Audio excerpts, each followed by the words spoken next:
જે પરિવારની વાત કરતા હતા એના ઉપર આવે પાછા કે હું બે સાઈડથી ક્વેશ્ચન પૂછું છું. પહેલાં યુવાનો સાઈડથી પૂછું, બરાબર? સોરી, પહેલાં માતા પિતા સાઈડથી પૂછું, કારણ કે મને એવું લાગે છે પછી પહેલાં પૂછવો જોઈએ. ઘણીવાર માતા પિતાને એવું લાગતું હોય છે કે મારો છોકરો છે એ આ એજનો થયો છે, એકદમ મેચ્યોર થઈ ગયો છે, યંગ થઈ ગયો છે, બરાબર, પણ એ ઘરની જવાબદારી નથી લેતો, બરાબર, ઘરમાં પૈસા નથી આપી શકતો, એટલું કમાઈ નથી શકતો, બરાબર. ઘણીવાર એવું લાગે છે કે એટલા એણે પોતાના મોજશોખ માટે એટલા EMI શરૂ કરી દીધા છે કે એના કારણે માતા પિતાની ઈચ્છા પૂરી નથી કરી શકતો. આવું લગભગ માતા પિતાને પ્રશ્ન થતો હોય છે અને લાગતું હોય છે, બરાબર. તો માતા પિતાની સાઈડથી વિચારવા જઈએ અને યુવાનોની સાઈડથી વિચાર જોઈએ તો આપનો શું એમાં વિચાર છે? જો એક વાત બહુ ક્લિયર છે કે માતા પિતા એમની સાઈડથી રાઈટ છે કે આપણે જેમના પાછળ આટલા વર્ષ સુધી મહેનત કરી છે એ આપણને ઇન્વેસ્ટમેન્ટનું રિટર્ન પાછું મળવું જોઈએ. યુવાન એમની સાઈડથી રાઈટ છે કે આ મારી લાઈફ છે, મારે એને કેમ જીવી મારે ડિસાઇડ કરવાનું છે. પરાણે પ્રેમ ન થાય. જવાબદારી, રિસ્પોન્સિબિલિટી એવી વસ્તુઓ છે તમે કોઈને પરાણે આપી ના શકો. આ દુનિયામાં સૌથી વધારે લેવાય શું ખબર? જવાબદારી. અને સૌથી વધારે પાસ શું થાય ખબર? જવાબદારી. જરાક જોઈ લેજે ને આપણું, જરાક ચેક કરી લેજે ને. તો રિસ્પોન્સિબિલિટીની ક્લેરિટી જો પરિવારમાં કરવી હોય તો માતા પિતાએ આ વસ્તુની શરૂઆત બાળકને બહુ નાનેથી કરાવી દેવી પડે. આજે જ્યારે 27 વર્ષનો યુવાન થઈને જવાબદારી લેતો નથી તો એનું મૂળ એ છે કે 7 વર્ષે જવાબદારી મળી નથી. નાની જવાબદારીઓ શીખવવી પડશે તો યુવાન મોટો થઈને મોટી જવાબદારી લેશે. અને આ દુનિયામાં કોઈ વ્યક્તિ બેજવાબદાર રહેવા ઈચ્છતું નથી બ્રો. બધાને જવાબદાર બનવું જ છે. તમે બોલ્યા એમ જ જવાબ છે.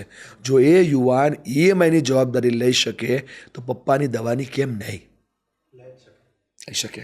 એ યુવાન જો પોતાના હપ્તાઓ ભરવાની, પોતાના દર મહિનામાં 4 વાર કાફેમાં જવાની જવાબદારી લઈ શકે તો પપ્પાને એકવાર અંબાજી દર્શન કરાવવાની કેમ નહીં? એટલે આ સવાલ છે ને એ જ એનો જવાબ છે. હું કંઈ બોલીશ ને પોડકાસ્ટમાંથી તો યુવાનોને એવું ફીલ થશે કે મેં માતા પિતાનો પક્ષ લીધો, અને માતા પિતા તરફી કંઈ બોલીશ ને તો એને એમ થશે કે યુવાનોને કે અમારો પક્ષ લીધો. હું પક્ષનો માણસ નથી, હું સત્યનો માણસ છું. એ સમયે જે સમયે આપણે બેઠા છીએ અને આપણો બાપ આપણને ફરિયાદ કરે છે કે તારી ઉપર અમને આશા છે યાર, તું થોડુંક અમને સપોર્ટ કર, તારી અમને જરૂર છે, અને એ સમયે આપણા મનની અંદર થોટ બદલે નહીં ને સાહેબ, તો આપણું જીવવું નકામું થઈ જાય. ગરીબ જન્મવું ને દોસ્તી ગુનો નથી, પણ માતા પિતા ગરીબ મરે તો આનાથી મોટી બીજી કોઈ ભૂલે નથી. એણે આપણા માટે સપના જોયા છે સાહેબ. આ દુનિયામાં હા બધા સંબંધો સ્વાર્થના છે, હું માનું છું. નીચે કમેન્ટ આવી ગઈ, ચેક કરી લેજો. બધા સંબંધો સ્વાર્થના, કમેન્ટ આવી જશે. એ સંબંધો બી સ્વાર્થના છે, હું માનું છું, પણ એને તમારા માટે સપના જોયા છે. તમે વિચાર તો કરો, મમ્મી શાક લેવા જાય ને તો રીંગણા હું ડીટીયું આમ ઊંચું કરે, ચેક કરી લે, ભીંડાને આમ બરાબર ચેક કરી લે, તુવેરના દાણાને આમ ચેક કરી લે, અને પેલું ઘીસોડું લે ને તો એના પટ કરીને બટકાવીને ચેક કરે કે બરાબર છે ને, પછી આપણા માટે સબ્જી લે. તો જે વ્યક્તિ આપણા માટે આટલું વિચારતી હોય આપણે એના માટે થોડુંક તો વિચારવું જોઈએ યાર. આ થોડી છે ને ફિનોમિના ચેન્જ કરવાની જરૂર છે. આપણા માટે ક્યારેય ખોટું નહીં વિચારે. આ દુનિયામાં તમારી પ્રગતિથી 2 જ લોકો રાજી થાય, માને બાપ. સાચી વાત છે. બાકી કોઈ નહીં. ત્રીજા વ્યક્તિને ફરક જ નથી પડતો. મને એ જ વસ્તુ એ છે, આ દુનિયામાં માતા પિતા દુઃખી હોય તો સૌથી વધારે દુઃખી સંતાનો જ થાય છે. આ ભૂલી ગયા છો એટલે યાદ કરાવજો સાહેબ. તમારી પાસે 5 લાખ ફ્રેન્ડ હશે ને, 5 લાખ ફ્રેન્ડ, તમને તાવ આવે ને તમારા માથા પાસે તમારી માં જ બેઠી હશે, બીજું કોઈ નહીં બેઠું હોય. આ જેટલું વહેલું સમજીએ એટલો બેનિફિટ છે. આપણે ખોટા આ બધી વસ્તુઓમાં પડી રહ્યા છીએ કે મારી પર્સનલ લાઈફ, મારી જવાબદારી, મારા એક્સપિરિયન્સ, મારી આમ કહેવાય ને તો આ બધા મારા સપનાઓ, ના મારું એક્સપ્લોરર નથી. સાથે છે તો જીવન છે. આ તો છે ને એટલે કદર નથી. ના હોય એને પૂછો કિંમત શું છે. સુકાઈ ગયા છે વૃક્ષો મૂળિયા વગરના. રૂટ છે આપણું એ, અને એ છે તો જીવન છે. એ છે તો જીવન છે. જવાબદારીઓના ભાર કરતાં વધારે માણસને ભાર કયો લાગે ખબર છે? અસ્તિત્વ જોખમાં એનો બોર લાગે છે. પપ્પાએ આમ તમે સમજો, આજના સમયમાં સૌથી વધારે પ્રોબ્લેમ ક્યાં થાય ખબર? દીકરા અને બાપને. અને પ્રોબ્લેમ મેજોરિટી ફ્યુચર સેટ કરવાનો હોય.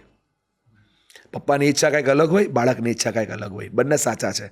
હવે ઘણા લોકો મને છે ને ઇન્સ્ટાગ્રામ પર સવાલ પૂછે કે મારે છે ને આ કરવું છે પણ મારા માતા પિતા માનતા નથી.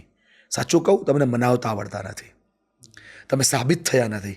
તમે એકવાર સાબિત તો થાવ કે તમારો દીકરો કેપેબલ છે, પપ્પા એ કરી શકે એમ છે. દુનિયાનો કોઈ બાપ એવો ન હોય જે બાળક પર ભરોસો ન કરે, અને દુનિયાનો કોઈ એવો યુવાન ન હોય જેને માતા પિતા પર વિશ્વાસ ન હોય. બોલો હા કે ના? આ વિશ્વાસની વાર્તાઓ આપણે તોડી છે 10, 15, 20, 25, 40, 60 વાર. ભૂતકાળમાં જેની અસર આપણે આજે જીવી રહ્યા છીએ. આજે આપણે કેવા બન્યા છીએ, જે આપણે ભૂતકાળમાં જે કરી ચૂક્યા એની અસર આપણે વર્તમાનમાં જીવી રહ્યા છીએ. અને આજે વર્તમાનમાં જે કરીશું આપણું ભવિષ્ય બનવાનું છે. એઝ અ યંગસ્ટર જ્યારે મારી પાસે સમય હતો 5 વર્ષનો સમય, જ્યારે માત્ર કોલેજમાં મોજ કરી, માત્ર મોજ, અને હવે મારું રેઝ્યુમ 5 જગ્યાએથી પાછું આવે છે. એટલે મારો બાપ મને કહે છે ને કે જોબે ચડ, ધંધે ચડ. અચ્છા, અસર આજની છે? નહીં, અસર 5 વર્ષ પહેલાના ભૂતકાળની છે, જે હું ભોગવી આજે રહ્યો છું. અને આજે મારી માઇન્ડ સાયકોલોજી એવું કહે છે કે મારો બાપ મારા માટે બરાબર નથી. જેવી મારી જોબ લાગશે એટલે હું એકલો જતો રહીશ. ફ્યુચર બી તે જ સેટ કર્યું, જોઈ લે. તો ગેમ એની છે, જે તારું ભૂતકાળ છે ને એ તારું ભવિષ્યને બનાવવા માટેનો ઇન્ટરમીડિયેટ છે. એનું ઇન્ટરમીડિયેટ કોણ છે? વર્તમાન. આજની મારી એક્શન આવતીકાલનું ભવિષ્ય નક્કી કરે છે. તો એ સ્થિતિમાં માતા પિતાએ બેસીને વિચારવું પડશે. થોડી અલગ ફિનોમિના છે, થોડી સાયકોલોજી છે, પણ આ જરૂરી છે. કોઈ વ્યક્તિ ક્યારે ખરાબ હોતો નથી ભાઈબંધ. મા બાપ પણ ખરાબ નથી, યુવાન પણ ખરાબ નથી. પરિસ્થિતિ એની ભાઈ ઘણું બધું કરાવે છે. સિચ્યુએશન એવી હોય છે જે સમયે એની એક્શન છે ને રિઝલ્ટ બહુ અલગ આપતી હોય છે. એટલે આના પર થિંક કરવું પડે. બહુ મનોમંથન થાય. મારા સમજાવવાથી યુવાન નહીં સમજે, માતા પિતાને સમજાવવાથી પણ એ નહીં સમજે. સમજાવનાર કોણ? એક સામાન્ય માણસ. સમજનાર કોણ? બુદ્ધિશાળી માણસ. કેમ સમજે સાહેબ? સમજદાર વ્યક્તિને સમજાવવા માટે સમયની થપાટ જ કામ કરતી હોય છે. હું સમજાવું છું ને, સમજી જાજો. સમય સમજાવશે ને તકલીફ પાડી દે, તકલીફ પાડી દે. શિક્ષક છે ને સોટી મારીને સમજાવે, અને સમય છે ને ભાન કરાવીને સમજાવે, તકલીફ પાડી દે. ત્યારે તો સમજવું જ પડે. પડે જ પડે. એટલે કદાચ આપણો પોડકાસ્ટ કોઈ જોતું હશે, એમાં યુથ હશે, તો એને મારા પર સવાલો થશે. અને જો માતા પિતા જોતા હશે તો એને એમ થશે કે આ શું અમારા બાળકો વિશે કહી રહ્યો છે. પણ તટસ્થ રાજુ મૂકીને કહી રહ્યો છું સાહેબ, બેસવું જ પડશે. જો તમારે પ્રગતિ જોતી હશે તો મસ્તિષ્ક સુધી પહોંચવું પડશે, દિલ સુધી પહોંચવું પડશે, માણસના સામેવાળાના વિચાર સુધી પહોંચવું પડશે. તમને ખબર છે, ખુશખુશાલ વ્યક્તિ જીવતો હોય, એના કોફી બેસીને કોફી પીતો હોય, કાફેમાં જતો હોય, બાઇક ચલાવતો હોય, હસીને વાતો કરતો હોય, અને એક નાઇટે દરવાજો બંધ કરી અને લાઈફને સ્પોઇલ કરી દે છે. કેમ? એને ભરોસો નથી કોઈ પર ભાઈ. આ દુનિયામાં સૌથી અઘરું છે મરવું.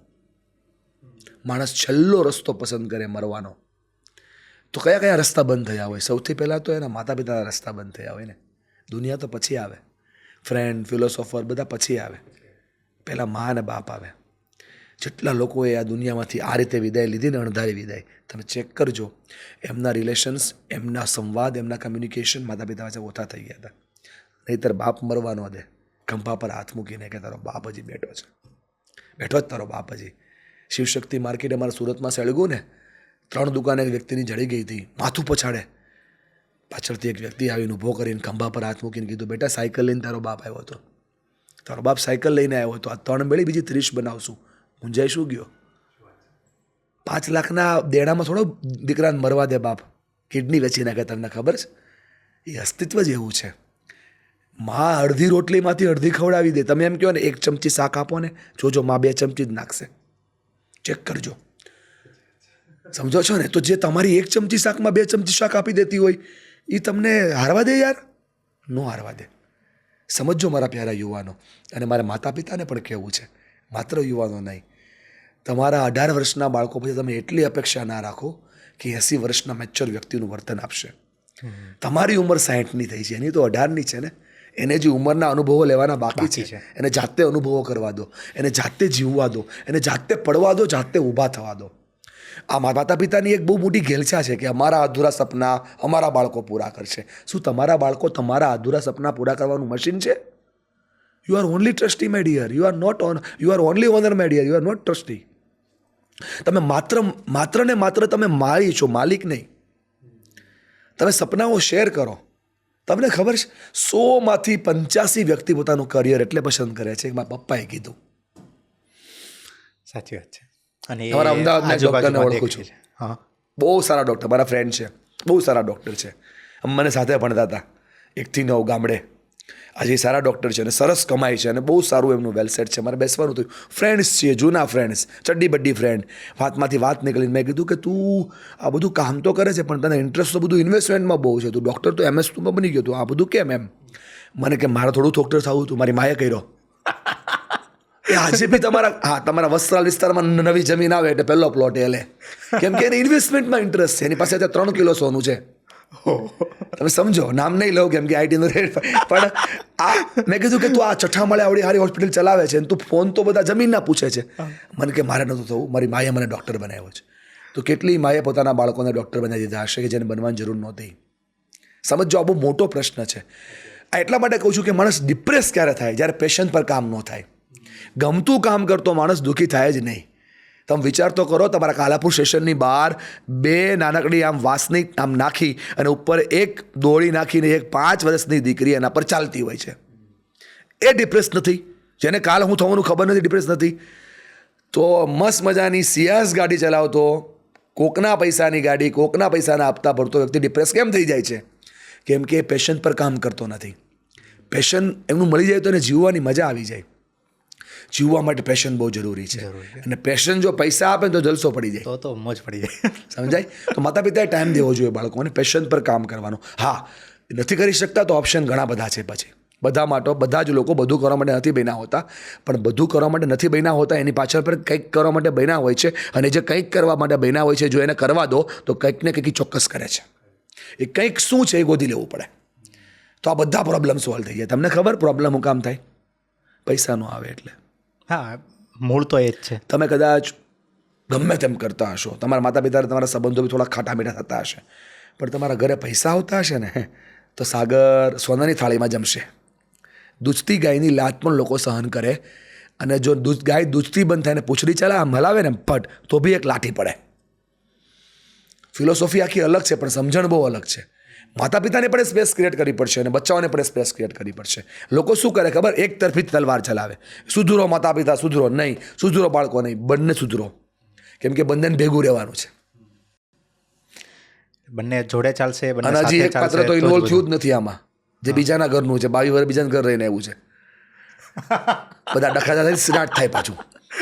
એવું બોલી તો ગમશે નહીં મારી બહેનોને, પણ વાસ્તવિકતા એ જ છે કે તમે બીજાના ઘરે 22 વર્ષ હતા અને આપણા ઘરે આવે છે, તો પહેલાં માતા પિતા એ જ સમજવાનું છે કે આ 22 વર્ષની મેન્ટાલિટી જ્યારે અમારા ઘરે આવે છે, ત્યારે અમારી 22 વર્ષની મેન્ટાલિટીમાં ડાયરેક્ટ સેટ નહીં થાય.